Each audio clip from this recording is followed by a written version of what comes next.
On top of a volcano, on the island of La Palma, lives a curious looking creature called super wasp. WASP stands for Wide Angle Search for Planets, but these are exoplanets, planets outside our solar system, orbiting around distant stars. This is super wasp. It's basically a lens like a sports photographer would use, and underneath we have a camera. An ordinary telescope would look at, if you're lucky, an area the size of the full moon. This sees an area 1,000 times that. It's designed to look at a lot of sky and to measure the brightnesses of those stars with incredible accuracy. And so during the night we can get a record of how the star changes in brightness during the night. And if we're lucky, we'll see a star change very slightly. It will kind of wink at you, and it will do that if a large planet moves in front of it. Detecting a planet around a distant star isn't easy. Observing one directly would be like trying to spot a fly next to a floodlight. That's why astronomers have to employ clever alternative techniques to find such planets indirectly. If you imagine that this orange is a planet and this headlight is a star, then when the planet moves in front of the star, you can see how the star gets fainter. And that is exactly what super wasp is trying to detect.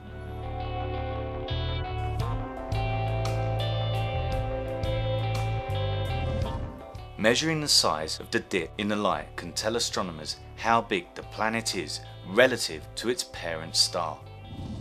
But as a planet orbits around its star, the force of gravity also causes the star to wobble slightly, and by measuring this wobble, astronomers can also calculate the mass of the planet relative to the star. Together, the mass of the planet and the size of the planet gives us its density. So we can tell if we're dealing with a planet that is composed of gas, because it will be very low density, or a planet that is composed of rock, which will be high density. Most of the more than 400 exoplanets astronomers have found so far are gas giants orbiting close to their parent star. They are called hot Jupiters, and one is so close to its star that a year on that planet would last less than a day on Earth. If you're sitting on that planet, you're in a very unusual place. Firstly, it's incredibly hot, but the other thing is that it's so incredibly close to its star, the gravitational effect of that star will be so strong, it's busy trying to tear the planet apart. And so you would be subject to continual earthquakes. These hot giants are nothing like the Earth and incapable of sustaining life as we know it. Around every star is an area known as the habitable zone, a place where it is neither too hot nor too cold for liquid water to form. Detecting a rocky, Earth-sized planet far enough from its star to lie in the habitable zone isn't easy, but the longer we look and the better our telescopes get, the closer we come to finding another Earth-like world. We should be able to discover a transit of an Earth-sized planet around a Sun-like star within the next few years. The closest we may have come so far is a planet called Gliese 581c, a rocky planet around 6 times the mass of the Earth, orbiting its star within the habitable zone.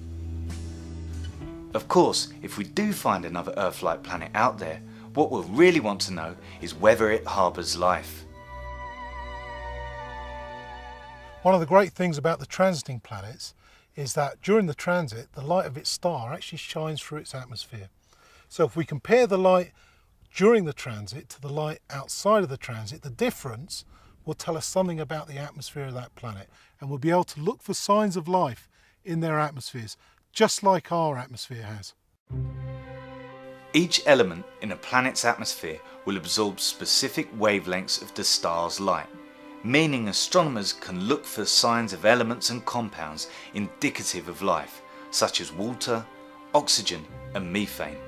I always think I'm one of the luckiest people in the world. When I was a kid, this was my hobby. Now I get paid to do it. And I'm also doing something that was science fiction just 15 years ago. Sooner or later, we're going to find planets that, as far as we can tell, will be able to sustain life. And that will be a fantastic day for mankind. we'll know that we're not alone in the universe, and we may even learn something from them. And they may come here and destroy us.